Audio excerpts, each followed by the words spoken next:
some heat. We've talked about several herbs already that are used for that purpose.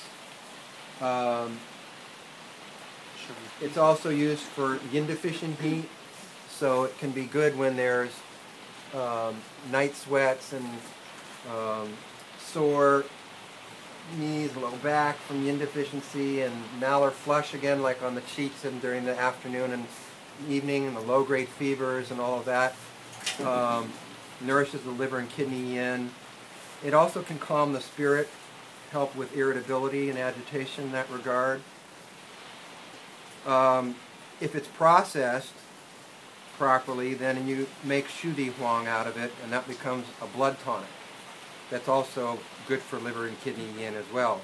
And as Tim was asking about earlier, it's a strong essence and blood tonic, being very rich and sticky, but it also is therefore harder to digest. Okay, ren. That's this one here that looks like a grass or a bamboo. It's Job's tears, and it's Coix lacrima jobi is the Latin name. Coix lacrima jobi. And this is a perennial, but it can get kind of weak and kind of lose its ability to survive sometimes after a number of years. So it's good to replenish the plants through either dividing it up periodically. You can do root divisions, or because it's a clumper, or you can grow it from seed relatively easy, which is what Tim did here. And it's good to replenish the stock periodically. It grows in full sun, and it can be a little bit invasive through seeding, through reseeding. If it's really happy, it'll pop up in a number of places, but we haven't found it to be too bad here. This is a drain damp herb, and it's a herb that's cooling, so it's used for typical damp heat in the bladder, urinary tract infections, bladder infections where there's difficulty urinating, burning urination, dark urine. It's also used for helping strengthen the spleen a bit, so it can be useful when there's fatigue, and particularly when there's dampness present also, so there might be loose stools, and maybe some bloating is present, and problems with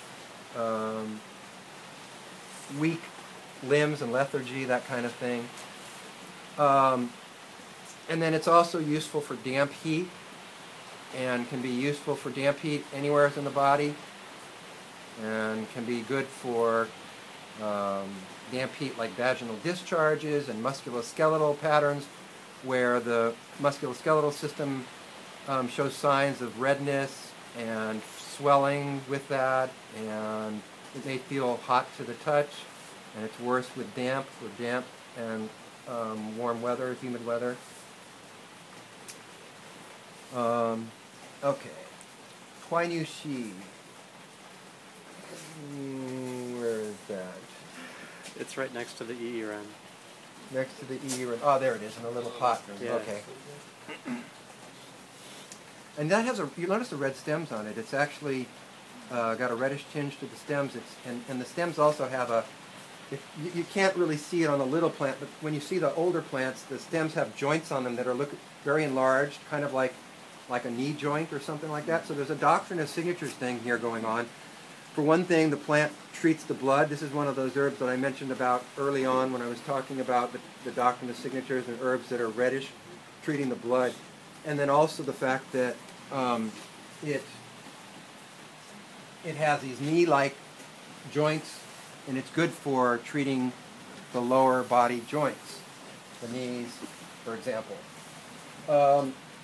Anyways, as a plant, this is a perennial. Can grow in full sun or partial sun.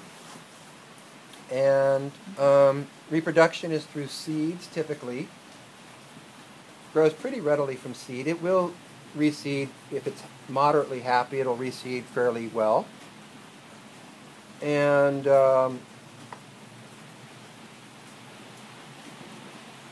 the plant, the herb is a move blood, invigorate blood herb. And it's used for blood stagnation patterns. Could be trauma, injury, could also be masses, could be gynecological problems where there's blood stagnation. But it also has, this one has some, this nyushi, there's another nyushi, chuan nyushi, which we have here. This one is good for also tonifying the liver and kidney for when the sinews need to be strengthened or the bones need to be strengthened. It's good for that. And it's also good for helping with heat rising up from the liver, rising liver heat, liver yang, fire. And so it helps descend that blood and descend the heat and the liver fire, bring it down to the lower body. And, and it can be used as a guiding herb for that purpose.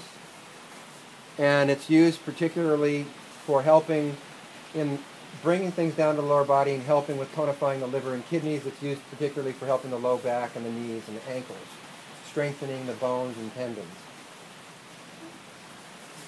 Okay.